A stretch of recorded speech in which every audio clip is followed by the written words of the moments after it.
and I just got a new one for Christmas. And yeah, so I'm gonna be telling you obviously the story of what happened in Brooklyn. And what happened in Brooklyn was I went missing and I was held captive, and two guys and a female were trying to sex traffic me and my friend. Girls from Ulster County have been rescued after being held prisoner inside a Brooklyn home. They found my girl, the father of the 14-year-old posted on Facebook after they were rescued yesterday afternoon. The girl and her 15-year-old friend had been missing since Tuesday. Police say one of the teens managed to contact her dad on social media. He then called police, who traced the message to a home in East New York, where investigators say their captors were planning on forcing them to work as prostitutes. A neighbor who didn't want to go on camera tells CBS 2 she was shocked to hear what happened. This is a friendly box, so everybody knows everyone, but there's nothing going on in front of that house to make you think something like that. Three 19-year-olds are now facing a list of charges, including sex trafficking. And yeah, so I'm going to read you the story that I wrote of what happened. So hold on. Alright. Today is going to be a very serious topic. I want everyone to know that this was really hard to talk about. In the court, in front of all the juries, it was so hard for me, but I can't be selfish knowing that I have a chance to protect someone else from falling into what happened to me. As you guys know, that there was lots of articles about this. It was in the news and it was very public. The article has a lot of things in it that are wrong, and that's another reason why I'm making this. It was October 16th when I was having issues with my birth mom and issues at school, and I was already in a crappy mood this day. I got a text from this girl that was friends with one of my old friends, and that's how I knew her. This girl is going to be named S in this, so she texted me asking how I was doing, and I responded with not the best. Then I got into telling her why. She told me that she may be able to help and said that she had a place for me to stay with her and her boyfriend, and she could get me a job. At first I was like, no way, I'm not going then. I started to think about it. I told myself that it was my chance to get away from my problems, and I'm gonna regret it if I don't go. I knew that I had to leave that night because I would change my mind by morning, but she wasn't able to get me that night, so she said tomorrow night she would be able to. The next day I went to school, and it was a normal day, and I had every class with one of my good friends at the time. I ended up telling her where I was going. At the time, she was living in a foster home with a foster mom, and she's been in the system. So she then started begging me to see if she could come, and I told her, I made up an excuse and was like, I told her that she probably can't come or whatever. And I made up an excuse why. And I made up the excuse because I didn't think that S would let her come. So by the end of the day, I got home and I got another text from Z, which is, I'm gonna be using her name as Z, and that's the girl that was with me, that was missing with me. I'm not gonna say her name, but her name starts with a Z, and that's what we're gonna call her. Okay, so I got another text from Z asking me to ask her, so I finally asked S, and surprisingly, S said yes. I found it strange at first that S would let her come, but didn't think much of it. That day I packed my bags and started getting ready to leave. It started getting late, and I was up all night just watching TV, trying to keep myself awake, and she finally texted me saying she was on her way. It was around 4 or 5 a.m. I told her to meet me at a store by my house.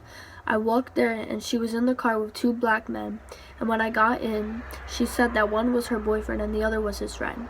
After they picked me up, we went to Z's house and picked her up. Then we started driving. I asked where their house was and they told me it was in the Bronx. The car ride was normal. I fell asleep most of the ride. We got to the Bronx and pulled up to the house, and we grabbed our suitcases and walked inside. When I got inside, it was very dirty. It had spray paint all over the walls, it had gang writings, and it had a couple beds in it. There was lots of black men, and there was one female sitting on the bed.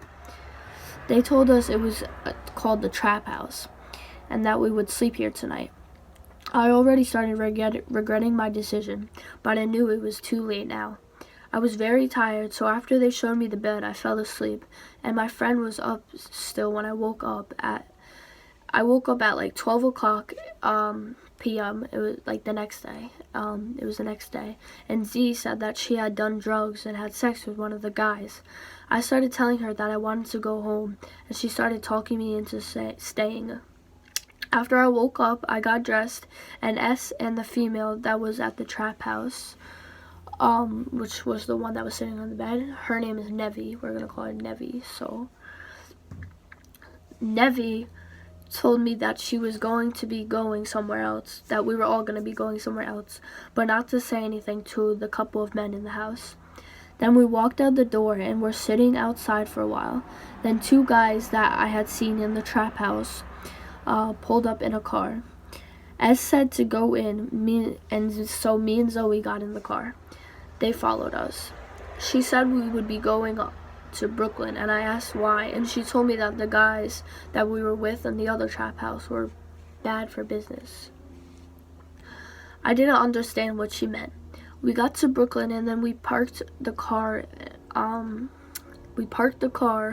followed them into the house. This was Wednesday afternoon.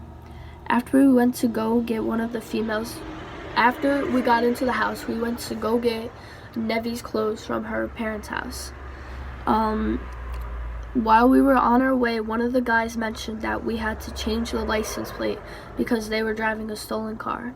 We stopped around a spot where there were only about 2 cars, and they unscrewed the license plate off a random car and put it on the stolen.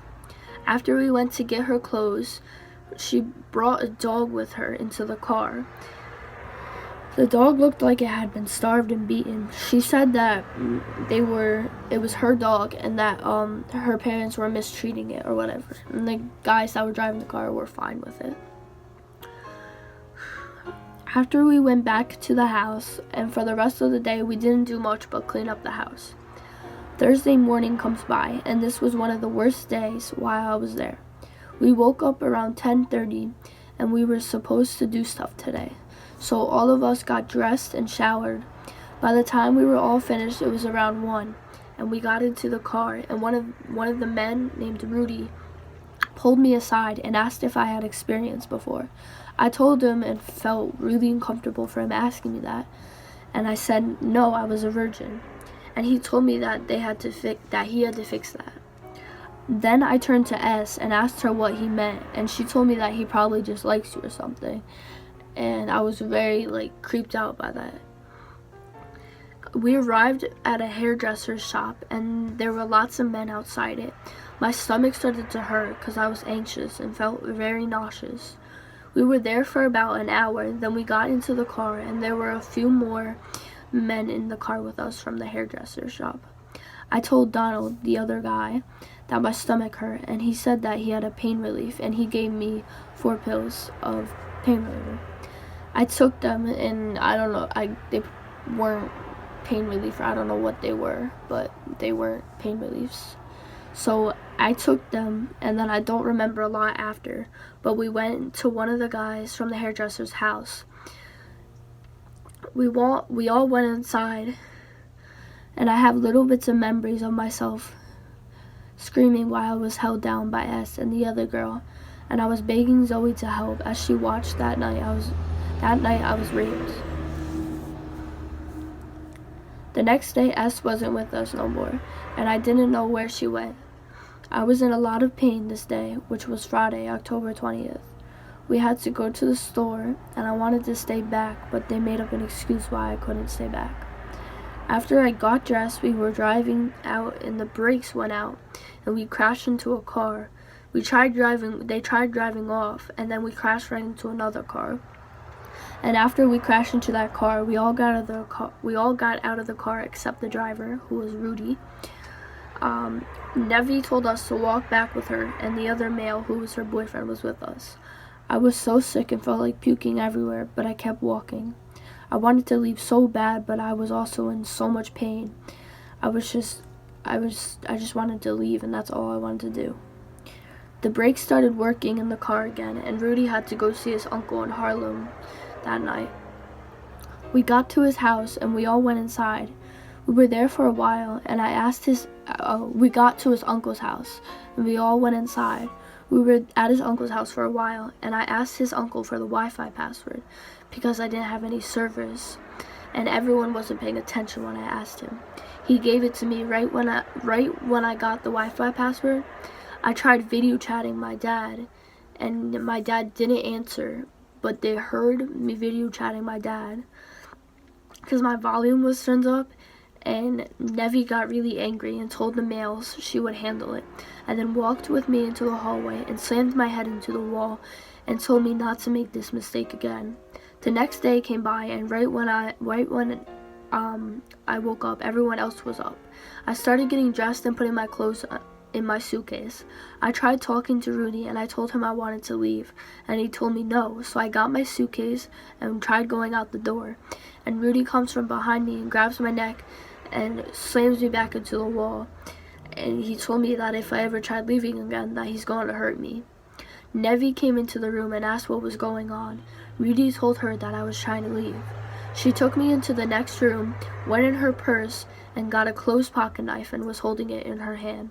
She asked me why I was trying to leave, and I lied, and I said that I'm just in a bad mood because my stomach was hurting. She told me not to pull any bullshit like that.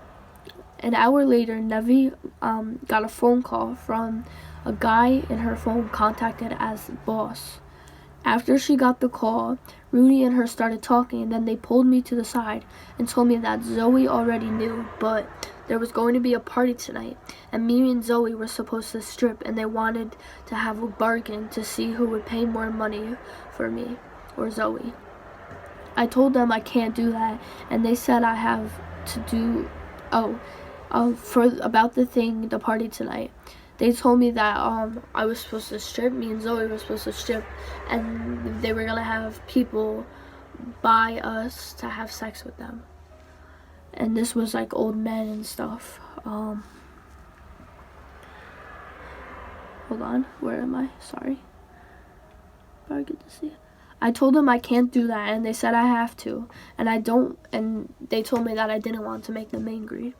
While I was there, Zoe knew about this and was allowed to have her phone because she followed their rules, and they gave her the Wi-Fi password. Zoe had left her phone on the bed, and I took it when she wasn't looking and went into the bathroom and messaged my dad. At first, I didn't know where I was, and I didn't know the address of where I was, and I had to hurry before they noticed that their phone was gone. The GPS wasn't working in the phone, and I didn't know what to do, so I came out of the bathroom and kept going in and out for the past hour, trying to figure out how I can send them my location. I told them that I was having stomach issues. That's why I kept going in and out of the bathroom. Zoe noticed that her phone was gone, and she started looking, but eventually gave up after she couldn't find it and didn't make a big deal out of it because she didn't think much about it. Every time they would be getting distracted while I was in the room, I would kick my suitcase closer to the door, and finally my suitcase was at the doorstep, and I kicked it into the kitchen, and they didn't hear me, and so I acted like I was going into the kitchen, and I put my suitcase where they couldn't see, and in the kitchen there's a door, and that's how you get out. So after my suitcase was in the kitchen, I went back into the room, and 10 minutes went by, and I went back into the bathroom, and I finally found out how to get a pin and send it to my dad. He was with the police, and he was texting me through there. I went back into the room and waited. Every siren I would hear, I would hope, and then the siren would pass. About an hour, every siren that I would hear, I would hope it was the police, but it kept like going on, so it wasn't the police, it was just an ambulance for other way. So that made me really anxious when that happens. And about an hour passed by, and it went by, and the dog that was at the house ended up peeing.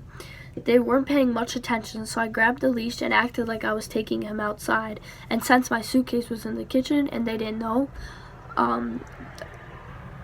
they didn't see that I had it, so I opened the door to get out and threw my suitcase into the hallway and went back inside to make sure they didn't hear me.